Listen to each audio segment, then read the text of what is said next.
So yes, it may all seem all rom-com and rainbows, but just for a moment, I'm just going to take you back a little step to when a young woman was scouting the streets for a tall, dark and handsome strapping lad, mulling over the fact it may just never happen, and life will be forever just her and her teddy seal, Lovely, which has been clutched since the tender age of 6.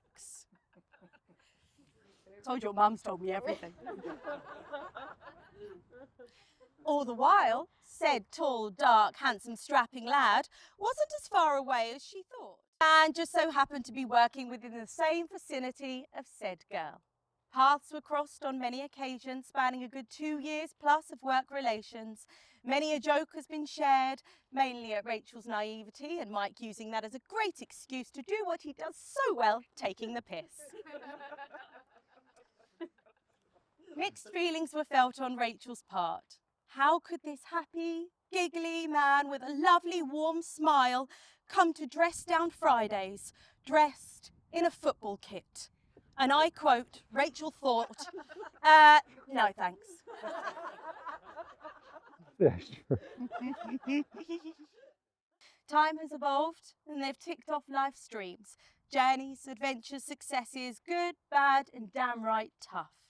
They've continued paying homage to the proc or the prawns, as Rachel brought some reduced priced crayfish, Mike too witty to eat it, but Rachel gave it a good go, resulting in Mike hearing his brand new love of his life in the toilet paying the price. But he still stuck around.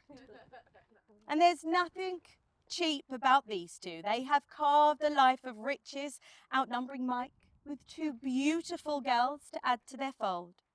Happiness costs nothing, and this little team that they have created, as all would agree, has Rachel and Mike feeling even luckier than they probably could have ever imagined.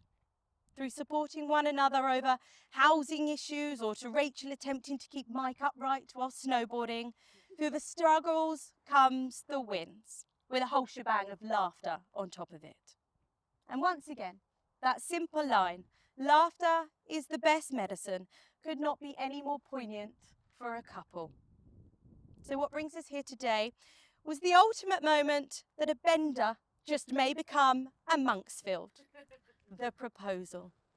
So picture this. Osea Island, a romantic, idyllic haven, basking serenely on the Blackwater estuary, and a quick Google search online will tell you it's a place to savour moments as you wander its 5 miles of private beaches, rarely bumping into any soul.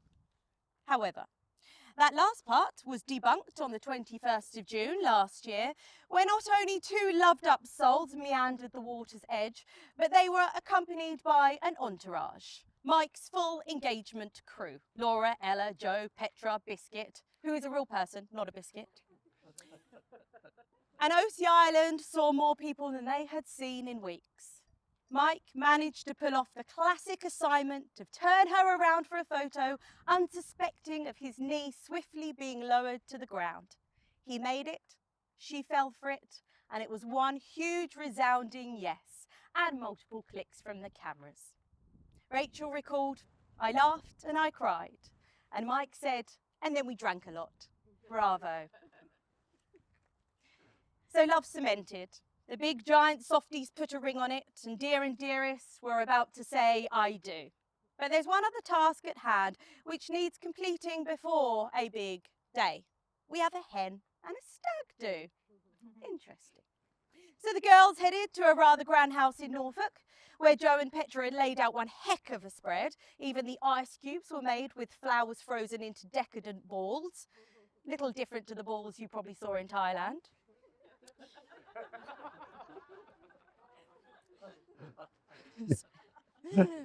So the girls hit up some paddle boarding, all nice and sedate, until it turned into learning the candy dance in the gym, Laura busting out some moves in the billiard room, and becoming pretty much a game of Cluedo.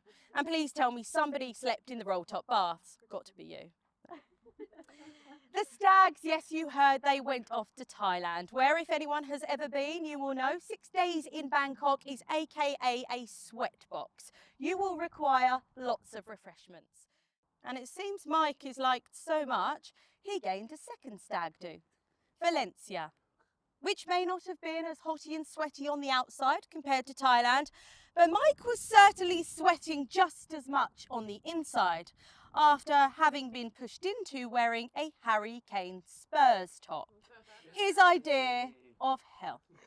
A moment which Graham expressed you could genuinely tell for once he was deeply unhappy. But he went along with it. And Dave, if he ever hurts your girl and you need some evidence, you can keep that. Oh, thank you. Mike in a Spurs top. When I often ask the couples questions and I send out fun little questionnaires to complete, on the back there is a question just saying, is there anything else you wish me to know? Every couple leaves this out, but Rachel decided to write the most gorgeous paragraph, which sums up the ceremony today and sums up them two as a couple, and of something I would like to share with you. But I may have also turned your words into a very short little poem. We may not have gone down life's plan A, the house, the marriage, then kids, the traditional pathway. But we got there in the end, taking our own route, proving we're strong and we're a great team to boot. We shall love our little family, and joy sits in simple pleasures, like games of cards, walks in the forest, dances in the kitchen, will be what we shall always treasure. So as we celebrate a couple that have and can navigate anything that life throws their way, because they not only have you locked by their side, but they are stronger as equal teammates than they are apart. And what better way to laugh through every moment of those life's treasures than to have your two favourite people by your side, Imogen and Jessica, who look beautiful. Perched amongst beautiful land, under the warmth of the sun's rays, beyond a striking Grade 2 listed Elizabethan barn, here we join two individuals, both very unique in their own sense, but whose uniqueness is complemented when they are with one another. Rachel says she is at her happiest when her hand holds his. Mike is her safe space, reassuring her through her new business, standing up for her through thick and thin, and his moral compass speaks volumes about the partner he has been and the husband and father he will continue to be.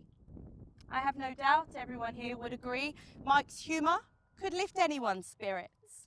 And more importantly, for when Rachel is being, and I quote, anxious, hormonal, irrational, this pragmatic energy is often reflected in the statement by many have given. You get what you see with Mike. And as Graham says, he's 100 miles an hour, says what he thinks, with a beaming personality. But he's even a bigger softie and loyal to the core. You can turn to him for anything.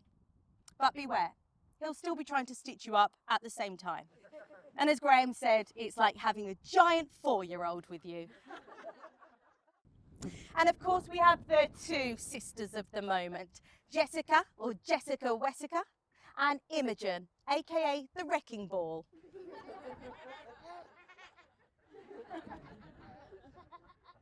Now, as I'm sure you have gauged by now, I like to take a deep dive into my couple's lives and natter to friends and family. And yes, we had a little chat, didn't we, girls?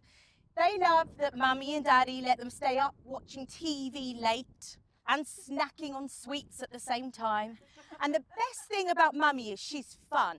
And the best thing about Buggerlug's daddy is, oh no, he just snores. But he's really hilarious when he pulls his trousers up really high. I bet you didn't see that on the stag do.